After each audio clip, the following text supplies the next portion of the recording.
Merhaba, ben Black Venom grubundan bir üye. Adım Sabrina. Soyadım Kim. Direkt Sabrina Kim diyebiliriz. Yaşım 11. Öğretmenim, ben rap yapıyorum ve ana dansçıyım. 3. Merhaba, benim adım Sofia Roberts.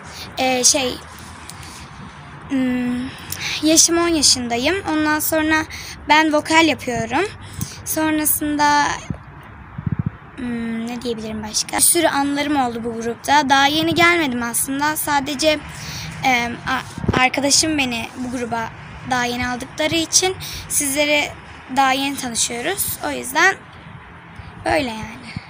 Görüşürüz. Merhaba, benim adım Yunus. Soyadım Park. 9 yaşındayım. Visual yapıyorum. Bye bye. Goodbye.